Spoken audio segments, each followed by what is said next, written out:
ಪ್ರತಿ ವಾರ ಸಂಡೇ ಫಂಡೇ ಆಗಿರ್ತಿತ್ತು. ಈ ವಾರ ಎಕ್ಸಾಮ್ ಇತ್ತು. ಸಂಡೇ ಏನಪ್ಪಾ ನಿಂಗೆ ಎಕ್ಸಾಮ್ ಅಂತ ಕೇಳ್ಬೇಡಿ, ಹೇಳ್ತೀನಿ. ಈ ಸಂಡೇ ವಿಲೇಜ್ ಅಕೌಂಟೆಂಟ್ ಎಕ್ಸಾಮ್ ಇತ್ತು ಗುರು, ಅದು ನಮ್ ಚಿಕ್ಕಮಗಳೂರಲ್ಲಿ.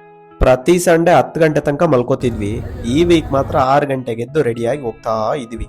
ಆಕ್ಚುಲಿ ಎಕ್ಸಾಮ್ ಇರೋ 10:30ಗೆ. ನಮಗ್ ನಾವೇ ಆಲ್ ದ ಬೆಸ್ಟ್ ಹೇಳ್ಕೋಬೇಕು. ಚಿಕ್ಕಮಗಳೂರು ಏನಕ್ಕೆ ಫೇಮಸ್ ಹೇಳಿ? ಈ ವೆದರ್ಗೆ ಗುರು, ಕ್ರೇಜ್ ಅಲ್ಲ.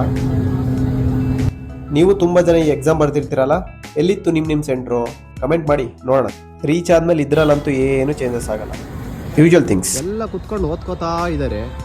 ಆಕ್ಚುಲಿ ನನ್ನ ಸೆಂಟ್ರು ಸೆಂಟ್ ಜೋಸೆಫ್ ಹೈಸ್ಕೂಲು. ಈ ಎಕ್ಸಾಮ್ ಬಗ್ಗೆ ಸ್ವಲ್ಪ ಹೇಳ್ಬಿಡ್ತೀನಿ. ಇದು ಕಡ್ಡಾಯ ಕನ್ನಡ ಅಂತ. ಇದಾದ್ಮೇಲೆ ನೆಕ್ಸ್ಟ್ ಇನ್ನೊಂದು GK ಪೇಪರ್ ಇದೆ. ಆ GK ಪೇಪರ್ ಈಗಲ್ಲ, ನೆಕ್ಸ್ಟ್ ಮಂತ್ಗೆ. ಎಕ್ಸಾಮ್ ಎಲ್ಲ ಮುಗಿಸ್ಕೊಂಡು ಆಚೆ ಬಂದು ನೋಡಿದ್ರೆ ಎಷ್ಟು ಜನ ಗುರು ಎಕ್ಸಾಮ್ ಬರ್ದಿರೋರು. ಆಕ್ಚುಲಿ 9 ಲಕ್ಷ ಅಪ್ಲಿಕೇಶನ್ ಇದೆ, 1,000 ನೋಟಿಫಿಕೇಶನ್ ಆಗಿದೆ. ಹೆಂಗುರು ನಮ್ ಕಷ್ಟ. ಎಕ್ಸಾಮ್ ಮುಗಿದ್ಮೇಲೆ ಇಲ್ಲಿ ಮಾಡೋದೇನಿಲ್ಲ, ಮತ್ತೆ ಹೋಗೋದು